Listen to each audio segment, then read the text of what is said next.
Channel को subscribe करें और बेल आइकन पर क्लिक करें लेटेस्ट वीडियोस के लिए। हेलो फ्रेंड्स, स्वागत है आप सभी का कटोच ट्यूब्स हिंदी चैनल में। मेरा नाम है विशा और आज की इस वीडियो में मैं आप सभी के साथ डिस्कस करूंगी पैरामेडिकल में किस तरह की जॉब्स होती हैं और क्या क्या सैलरी आपको उस जॉब के अंदर मिल सकती है।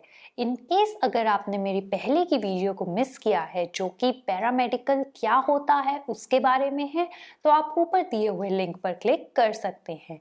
और अगर आप डिटेल में जानना चाहते हैं कि पैरामेडिकल में क्या जॉब्स हैं और क्या सैलरीज हैं, तो आप नीचे डिस्क्रिप्शन बॉक्स में जाके कटोच ट्यूब वेबसाइट का लिंक ओपन करके आर्टिकल को डिटेल में पढ़ सकते हैं। तो आइए शुरू करते हैं हमारी इस वीडियो को।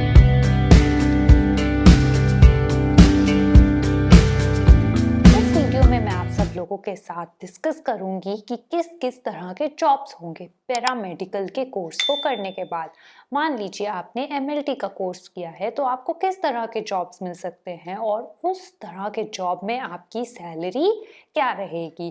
तो यही सब बातें मैं इस वीडियो में आप सबके साथ डिस्कस करूंगी।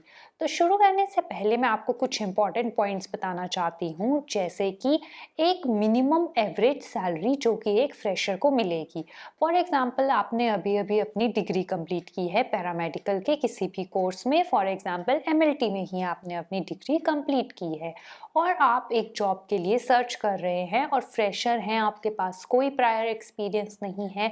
आपकी स्टार्टिंग सैलरी की रेंज जो होगी वो थोड़ी कम रहेगी, बिटवीन 18,000 टू 20,000 के बीच में रहेगी। और उसी तरह से अगर आपका कोर्स का ड्यूरेशन कुछ और होता, मान लीजिए एमएलटी के डिप्लोमा कोर्स भी होते हैं, डिग्री कोर्स भी होते हैं और स्पेशलाइजेशन कोर्स यानी कि 4 to 6 मंथ का कोर्स भी होता है, तो उस तरह का अगर आपने कोई कोर्स कर रखा है पैरामेडिकल में ही, एमएलटी से रिलेटेड या किसी भी और पैरामेडिकल फील्ड से रिलेटेड आपने कोई और छोटा स्पेशलाइजेशन डिप्लोमा या डिग्री कोर्स किया है, तो उस बातों पे भी डिपेंड करेगा कि आपकी सैलरी क्या रहेगी।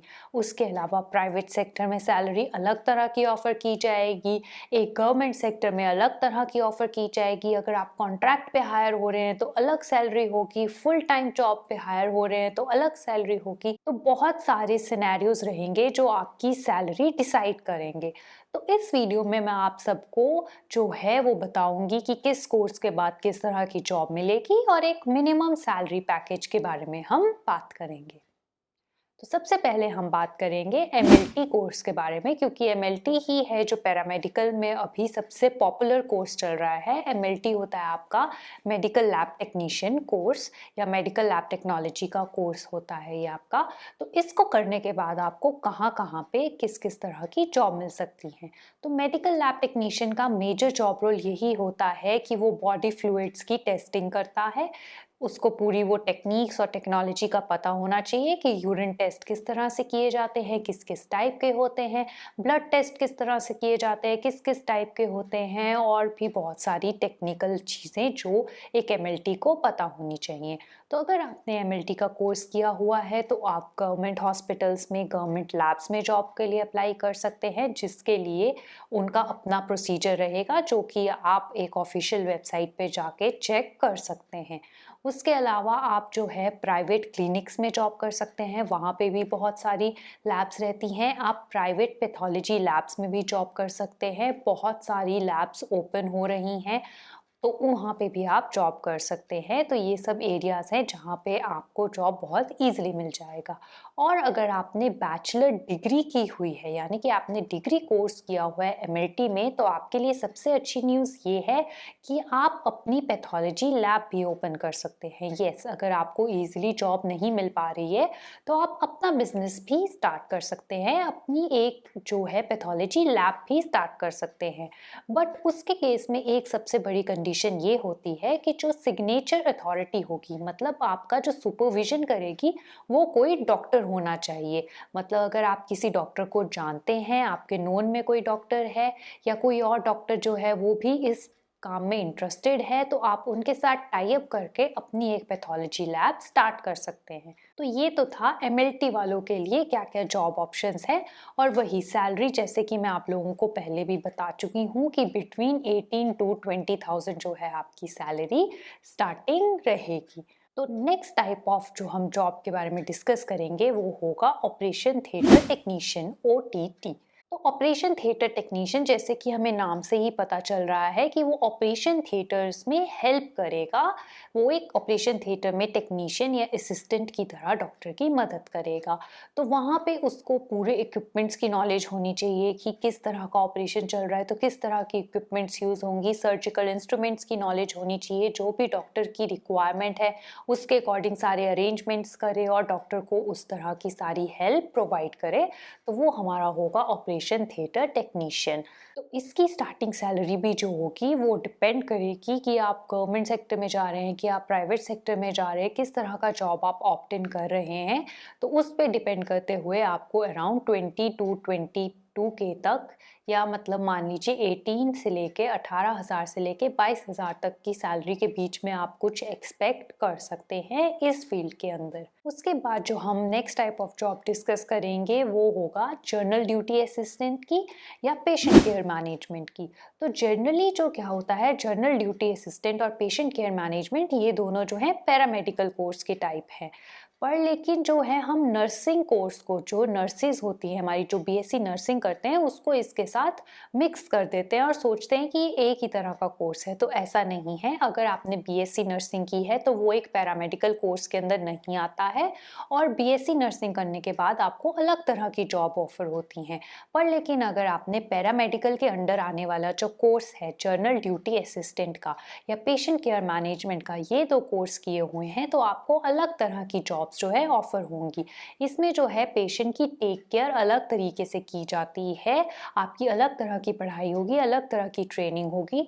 जब आपको जॉब मिलेगा तो आपकी ड्यूटीज़ और रिस्पॉन्सिबिलिटीज़ भी अलग अलग होंगी, जैसे कि पेशेंट की अच्छे से टेक केयर करना, एक पॉजिटिव एनवायरनमेंट वहाँ पे क्रिएट करना सो दैट कि पेशेंट जल्दी से जल्दी हील हो सके। तो और भी बहुत सारी चीज़ें होंगी जो जनरल ड्यूटी असिस्टेंट और पेशेंट केयर मैनेजमेंट के जॉब रोल में आएंगी, पर एक BSc नर्सिंग किए हुए पर्सन के जॉब रोल में नहीं आएंगी। तो ये जो है, ये सब तीनों जो हैं अलग तरह के कोर्स हैं और आपको अलग तरह की जॉब्स ही ऑफर होंगी ये कोर्सेज करने के बाद।